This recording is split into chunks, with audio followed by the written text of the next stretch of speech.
This is the largest financial experiment ever conducted on human beings. And almost nobody realizes they're the lab rats. Right now, as you're watching this, total global debt, government, corporate, household, financial sector, has crossed $350 trillion. That's $350 trillion. To count to $350 trillion $1 per second would take you longer than the entire span of human civilization, 11,000 years. And yet we treat debt like background noise. Like oxygen, like it's always been here and always will be. It hasn't, and it won't. Debt is not neutral. Debt is the oldest weapon of control in human history. Whoever creates the debt makes the rules. Whoever owes the debt eventually kneels. Let's go back 5,000 years.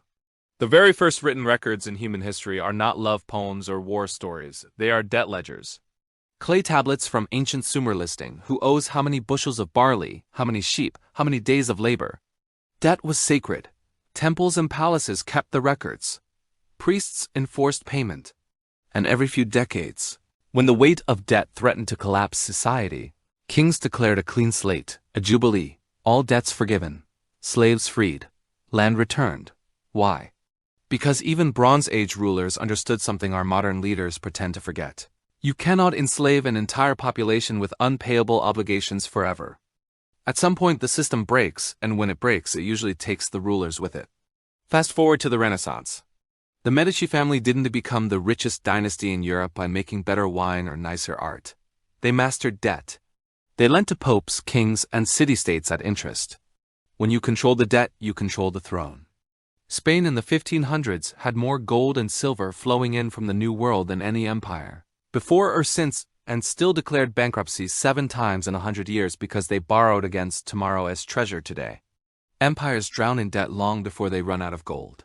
Then came the 20th century, the century that turned debt from a tool into a global doomsday device. After World War I, the victorious powers crushed Germany with reparations under the Treaty of Versailles.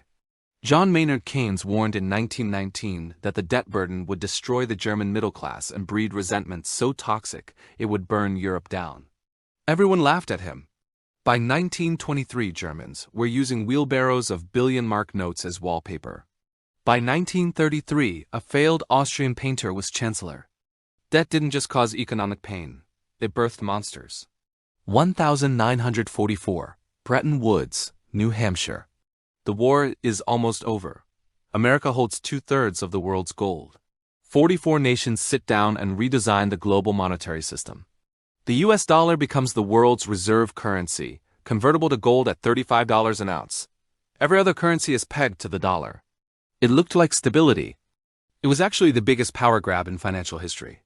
From that moment on, every bond, every loan, every economic calculation on planet Earth rested on one promise, that the United States would remain disciplined. It lasted 27 years. By the late 1960s, America was fighting an expensive war in Vietnam while launching the Great Society at home. Instead of raising taxes, they printed dollars. France, Germany, and others started showing up at the gold window with suitcases of paper asking for the real thing. On August 15, 1971, Richard Nixon went on television and temporarily suspended gold convertibility. That temporary suspension is now 54 years old. That single act severed money from anything real. Debt was no longer limited by how much gold was in a vault. Debt became limited only by how much people were willing to believe, and belief is a very stretchy thing. Since 1971, global debt has increased more than 100-fold. The money supply of the United States has increased 25 times over. Central banks discovered the cheat code. When growth slows, lower interest rates, encourage more borrowing. When a crisis hits, print money, buy bonds, bail out the system. Each rescue requires more debt than the last. It's like putting out a fire with gasoline and calling it progress.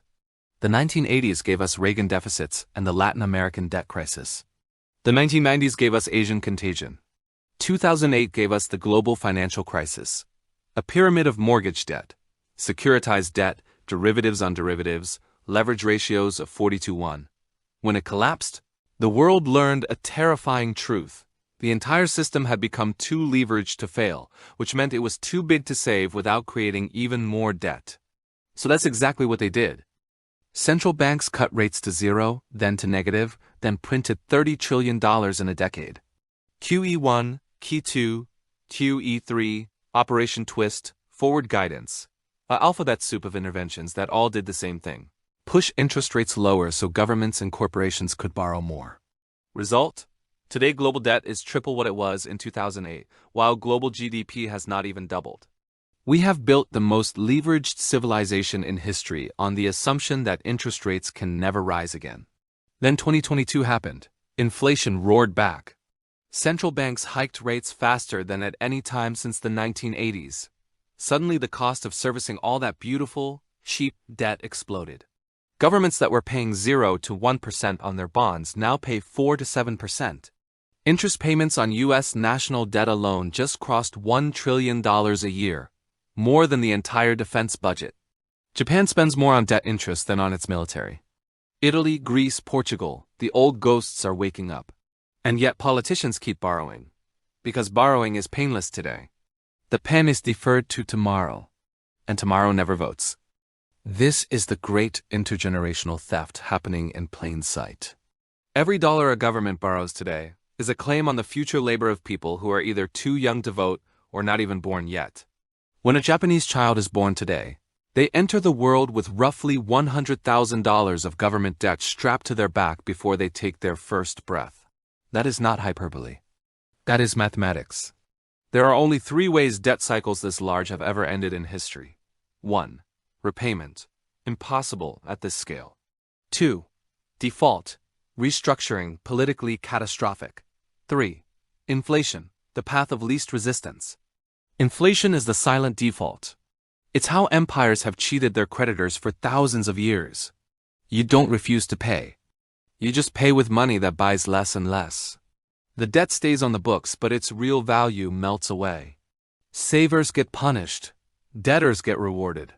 Wealth is transferred from those who played by the rules to those who wrote the rules. Look around. That transfer is already happening. Your cash in the bank loses 7 to 15% of its purchasing power every year in many countries. Your salary might go up 4 to 5%. Congratulations, you just paid a hidden tax, so the government doesn't have to cut spending or raise taxes openly. This is why central bankers talk tough about 2% inflation targets, while quietly hoping for 5 to 6% or more. Because every extra percentage point of inflation shaves billions off the real burden of debt. They will never admit it, but they need inflation now more than they fear it. And when the next crisis hits, and it will, they will choose money printing over austerity every single time. Because austerity loses elections, hyperinflation takes decades. Printing buys another cycle. That is the trap. The system is now addicted to ever lower rates and ever higher debt. Any attempt to normalize rates blows up budgets. Any attempt to shrink balance sheets triggers market tantrums. We are in a debt doom loop with no painless exit. So what happens next? Best case. A long, grinding bear market in bond prices, i.e., rising yields, that slowly, painfully forces deleveraging over a decade. Living standards stagnate. Younger generations inherit a lower quality of life. Think Japan since 1990, but global. Worst case. A sudden loss of confidence in one or more major currencies. A modern sovereign debt run. Central banks lose control of long-term interest rates. The everything bubble pops. The greatest wealth destruction in history. Most likely case, a managed inflation for years, maybe decades. 6 to 10% average inflation that feels painful but not apocalyptic. Real wages stagnate. Asset prices keep rising in nominal terms, so the rich feel richer while the middle class slowly boils. In every scenario, purchasing power moves from labor to capital, from savers to debtors, from Main Street to Wall Street and Washington. That transfer is not an accident. It is the design. So what can you actually do? First, wake up. Stop believing the lie that debt is normal, harmless, and permanent. Debt is a claim on your future time and energy. Treat it like radiation, useful in tiny, controlled doses, lethal in large ones. Second, minimize your own personal exposure to the Cantillon effect, the fact that new money benefits those closest to the printer first. Get out of variable rate debt if you can. Lock in fixed rates while they're still low. Reduce consumption financed by credit. Third, own things that cannot be printed. Physical assets with no counterparty risk.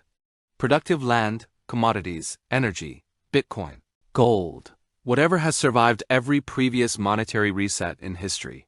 Fourth, build skills and networks that produce real value independent of the financial system. When the tide goes out, cash flow matters more than net worth on a spreadsheet. Fifth, keep some cash and liquidity. The biggest transfers of wealth happen during panic. The people who have dry powder buy assets from the people who are forced to sell. This is not about predicting exact dates. It's about recognizing the structural forces that have not changed in 5,000 years. Debt builds empires and then destroys them. We are not special. We are not immune. We are just late in the cycle. Every great monetary empire, Rome, Spain, France, Britain, eventually reached the point where the promises outweighed the real resources. Each tried to inflate, devalue, or default its way out. None succeeded without massive pain. We are next. The numbers are now larger than anything that has ever existed. The leverage is deeper. The web of derivatives and cross-border claims is more complex. When this one goes, there will be no bigger fool left to bail it out. You cannot stop what is coming, but you can choose not to be a victim of it. Understand the game. Reduce your personal leverage. Own real assets. Build real skills. Stay liquid. Stay awake. Because when the reset finally arrives, and it always does, the people who saw it coming want to just survive. They will inherit what's left. If this video shook you even a little, do me a favor. Share it with someone who still thinks debt doesn't matter. Hit the like button, subscribe, and turn on notifications. Because the next few years are going to be the most important financial education of your life. And I'll be right here, showing you exactly where history says we're headed next. See you in the next one.